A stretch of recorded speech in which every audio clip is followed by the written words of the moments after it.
la borne de sa grande sœur. On les a amenés tous à un endroit inconnu. Dans la même nuit, ils sont arrivés à la DCPJ, cagoulés. Et de la DCPJ, on l'a amené à un endroit inconnu, où il avait une table sur laquelle étaient disposés plusieurs types d'armes et de cordelettes et matraques. Et une chaise qui était électrifiée.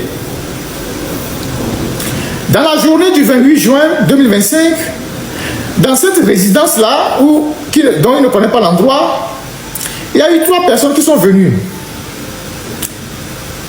Toute la nuit, du 27 au 28, il était menotté, suspendu à un plafond, les pieds en bas. Son pied ne touchait pas le sol. Et cagoulé, donc il était toujours cagoulé toute la nuit du 27 au 28 et privé d'oxygène. Pourtant, c'est un asthmatique. Quand les 3 personnes sont arrivées la nuit, ils l'ont détaché et l'ont posé sur la chaise électrique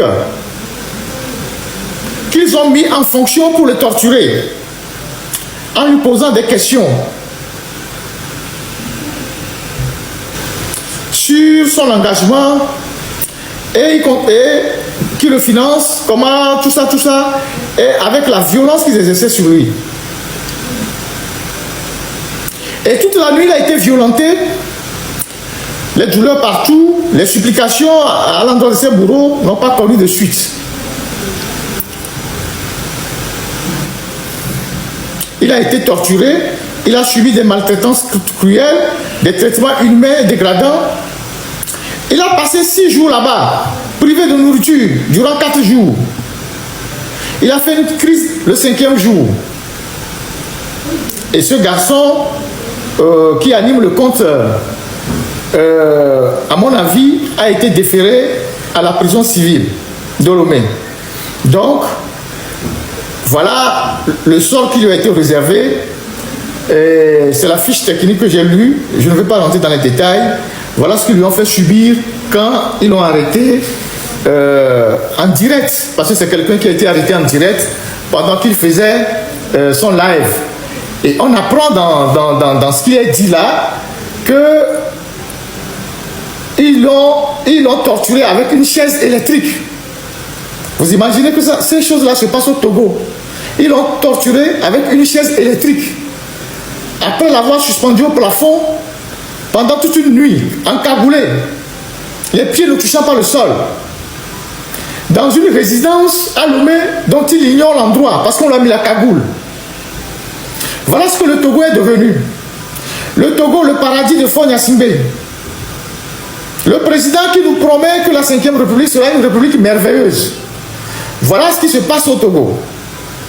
Donc, ce garçon, après 6 jours de détention clandestine, a été catapulté à la prison civile de Lomé, certainement avec l'accord du procureur, le fameux Mahama. Ensuite, deuxième information, je voudrais vous donner, comme je l'ai dit tantôt, la première liste de ceux qui sont concernés par les mandats d'arrêt internationaux. Ils ont dressé une première liste, il y a une seconde liste qui va certainement suivre, qu'ils vont transmettre demain lundi à la DCPJ. Et vous savez que le bureau Interpol local se trouve dans l'enceinte de la DCPJ. Et donc, cette liste-là, cette première liste comporte 11 personnes qui sont concernées par le mandat d'arrêt international dont a parlé Madjouba, Awate et ses amis Tiakpe et Adjouvi. Il y a Olivier Ama qui généralement intervient dans les lives. C'est un ancien officier de la gendarmerie qui est en exil. Olivier Ama. Il y a Zaga Bambo. Il y a Agbodjan, je pense, oui, Togbevi PC. C'est son nom qui est Agbodjan, selon les informations que j'ai reçues. Il y a Odako TV. C'est ça. Il y a Ferdinand Vincent Haïté, naturellement. Ça fait le 3e mandat pour moi. Il y a Sodi Yao. Di Kodjovitogen. Il y a Maître Akila Essoboko. C'est un ancien ministre togolais en exil. Il y a Kofi Yamyan. C'est un Togolais qui est aussi en France. Il y a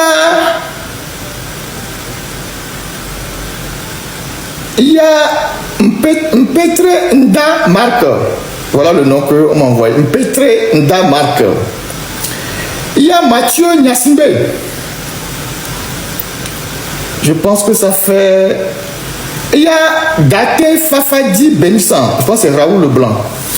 Donc, ça, c'est la liste des 11 personnes que j'ai pu recueillir de mes sources, qui sera déposée demain à la DCPJ à des fins d'être introduit dans le système de Interpol. Et mes sources disent que c'est la première vague. C'est la première vague. Donc ça veut dire qu'il y aura une deuxième vague.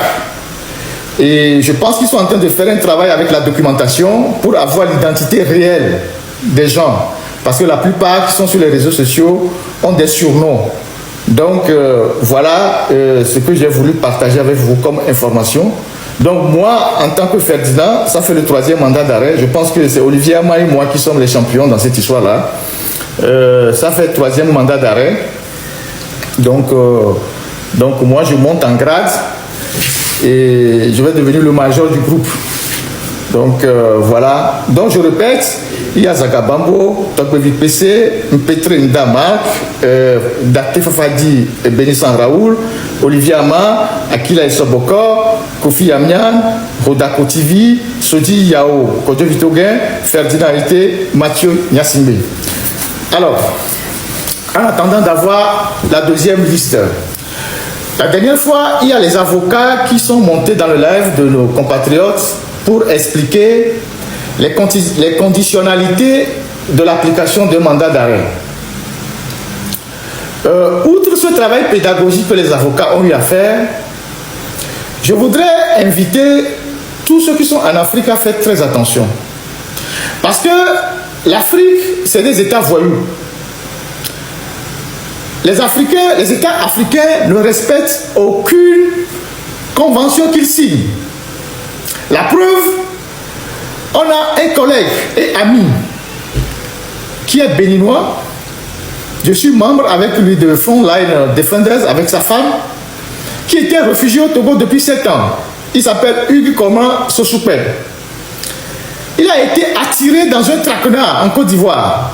On l'a invité pour une conférence. Et il s'est rendu en Côte d'Ivoire alors qu'il est réfugié, donc protégé par des conventions internationales. Il a été arrêté à Abidjan et extradé rapidement au Bénin, sans aucune forme de procédure. Donc, et nous sommes sur son dossier depuis 2 jours. On a alerté tous nos réseaux. J'ai parlé avec son épouse, des amis de Frontline et tout ça. On est en train de se battre. Alors, mais il est déjà en prison au Bénin. Donc, je voudrais inviter ceux qui sont au-delà de ce que les avocats ont dit, ceux qui sont en Afrique, à faire preuve de prudence, d'extrême prudence. La Côte d'Ivoire, ce n'est pas un pays sûr. Alassane Ouattara a appelé fort son neveu. Ça veut dire ce que ça veut dire. Les 3 pays qui sont en haut de chez nous là, qui vous vantent le panafricanisme, je vous ai dit que c'est des pays qui sont très liés au Togo. Les 3 pays qui sont en haut de chez nous là, il faut les éviter au maximum. Je parle de ceux qui sont en Afrique. Parce que, comme il n'y a aucune loi, le temps qu'on vous arrête, vous êtes dans le premier avion, hein, en 1h30, vous êtes à Lomé. En 1h30 de vol, vous êtes à Lomé. Et l'objectif du pouvoir, selon ce que je sais, c'est d'arrêter un seul et le massacrer pour traumatiser les autres. Vous avez vu comment ils ont pris Omolou Et ils font en sorte de le maltraiter pour que la diaspora puisse être traumatisée. C'est quelque chose comme ça qu'ils veulent faire. Ils savent que ceux qui sont hors d'Afrique, c'est difficile de les atteindre. Mais ceux qui sont en Afrique, s'ils arrivent à mettre la main sur un seul, vous imaginez ce qu'ils vont lui faire pour faire regretter aux autres.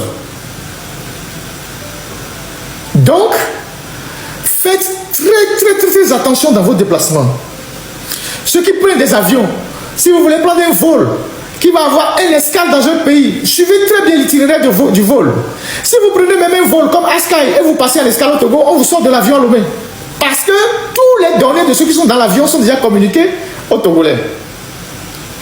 Ceux qui prévoient d'aller dans les vacances en Afrique, trouvez un autre pays. Il y a plusieurs pays dans le monde. Donc, voilà les conseils que moi je veux donner. Au-delà, parce que Maou Blomé bientôt m'a dit. N'y a que quoi voler l'Oméa. N'y a que on vit bien les l'Oméa. Fille que Manoël bien, il m'a imaginé. Peut-être que nous avons un balag de Robert. Amé il a bien et tenakame. Amé il a bien et on a voir. Non quoi, c'est fini.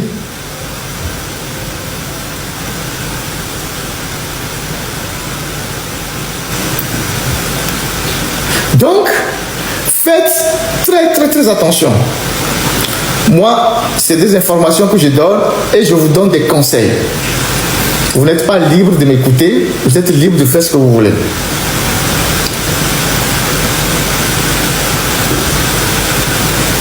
Donc, si j'ai une deuxième liste, selon mes sources, je vous dirai.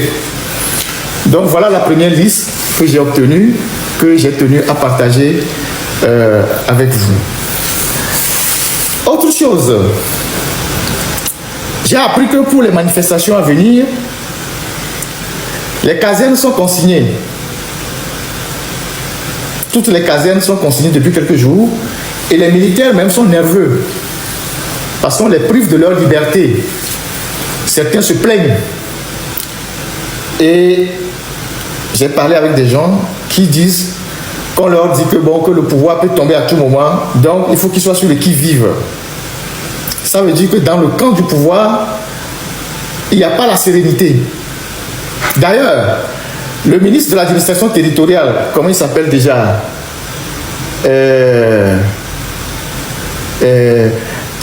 pour revenir sur la question des mandats d'arrêt, au-delà de cette liste que j'ai donnée, en attendant la seconde liste, tous ceux qui sont sur les réseaux sociaux et qui sont à fond dans la dénonciation du régime, soyez très prudents. Si vous avez des visites, vous avez des choses à faire, renoncez. Vous voulez aller à Lomé, au Togo, renoncez à tout ça pour le moment. Ne pensez pas qu'ils ne vous suivent pas. Ils ont toutes les informations, vos identités, tout. Donc, pour revenir sur la question des casernes, les militaires sont consignés parce que, selon certains avec qui j'ai échangé, qu'on leur dit que le pouvoir peut tomber à tout moment. Et donc, voilà. Donc, ils sont là dans les casernes en attendant les manifestations du 16 et du 17. On verra ce que ça va donner. Ensuite, le colonel Awate, c'est ça non, le ministre de l'administration territoriale, le jeudi, non, je pense que c'est le mercredi qu'ils ont fait leur conférence de presse à l'hôtel Solakawa. Et il a parlé sur Brut en disant ouais, les actes que les gens posés relèvent du terreau, machin, et tout ça, que force restera la loi et que les élections auront lieu, quiconque osera sera machin. Le jeudi, il semble qu'il a fait une crise. Le jeudi qui a suivi, il semble qu'il a fait une crise de nerfs. Donc, on n'a même pas encore commencé par courir, lui fait déjà des crises. Le Django fait les crises avant même le début de la bataille. Vous voyez comment Ford vous met en difficulté. Il vous donne de l'argent. Parce que tous ceux qui bavardaient la dernière fois, c'est de l'argent qu'on leur a donné. Vous ne vous êtes pas posé la question de savoir pourquoi ceux qui défendaient le régime avant, ce n'est pas eux qu'on utilise. Ceux qu'on utilise maintenant, c'est les nouvelles recrues. Vous ne les avez pas vus. À part le ministre des Affaires étrangères, avec les ambassadeurs qui s'est éclipsé, subtilement laissant la parole aux deux Zozo là, et Isaac Tiakpe et Adjouvi. La deuxième conférence, vous allez voir que c'est la nouvelle recrue. Madjouba, Adjouvi, Tiakpe, Awate. C'est la nouvelle recrue.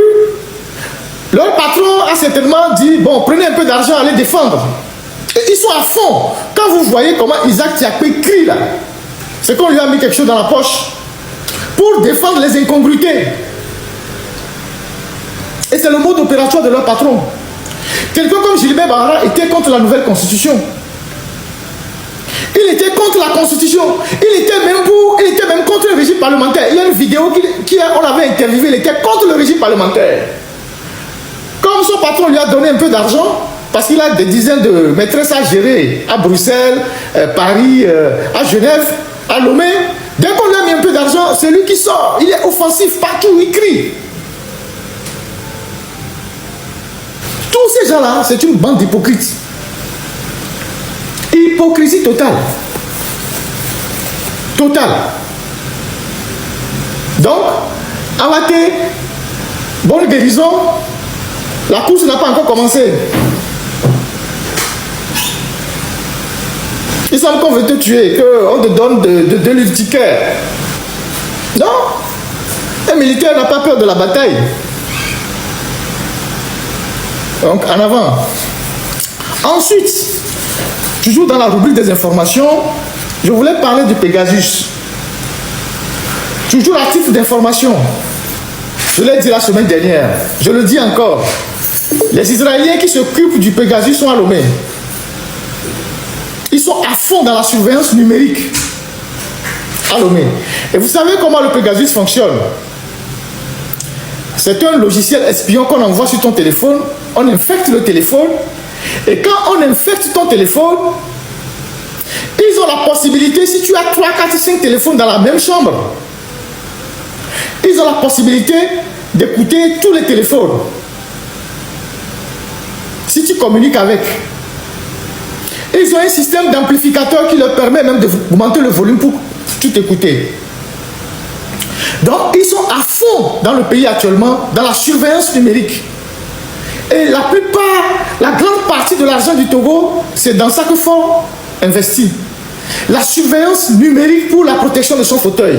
Tous les milliards du Togo qui doivent servir à goudronner les routes, à construire les écoles, à construire les hôpitaux, il le met dans la surveillance des territoires et de ses adversaires. Il surveille d'abord tout son clan, les militaires, les officiers supérieurs, ses épouses, les opposants, société civile, les religieux, certains chefs cantons. Donc, il est à fond dans ça. Et donc, le Pegasus, c'est par Internet. Vous pouvez être en Chine, on peut infecter votre téléphone. Vous pouvez être aux États-Unis, ils peuvent infecter votre téléphone. Vous pouvez être en Europe, ils peuvent infecter votre téléphone. Moi, par exemple, j'ai la possibilité ou la chance, en tant que journaliste, de faire analyser mes téléphones chaque 2 ou 3 semaines pour savoir s'il y a un agent qui est rentré ou on a tenté de rentrer dans le téléphone. Donc, mon téléphone passe au scanner chez nos partenaires chaque mois pour m'assurer que le téléphone est safe. Mais la plupart des Togolais n'ont pas cette possibilité. Donc, faites très attention avec les Android. Il est plus utile pour certains, quand vous savez que vous êtes engagé, d'utiliser les téléphones 1, 2, 3. Ou les anciens Motorola, je ne sais pas Motorola, comment il s'appelle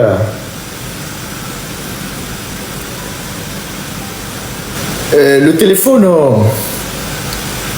Nokia 3310 ou 33 quoi là. Moi-même j'avais 2 de ça.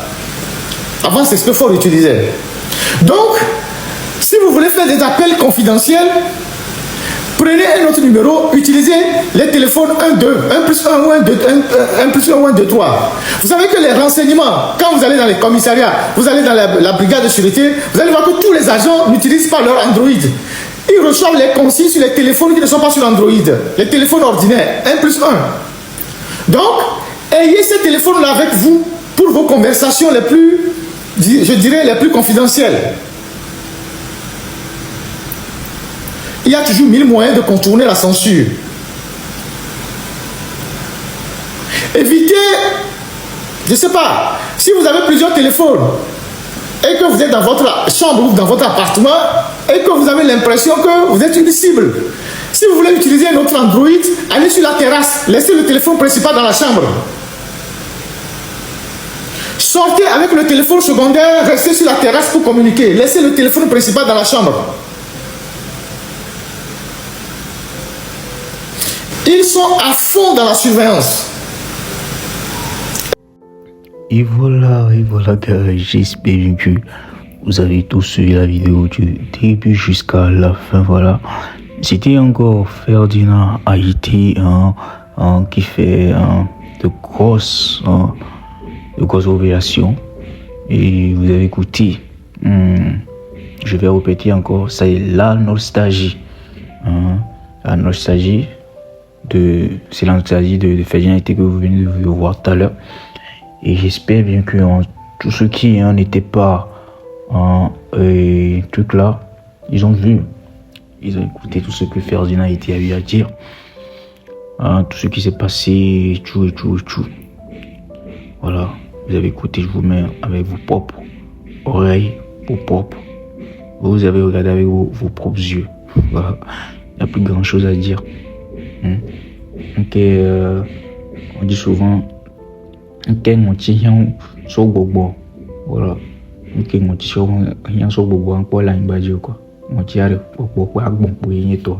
Voilà.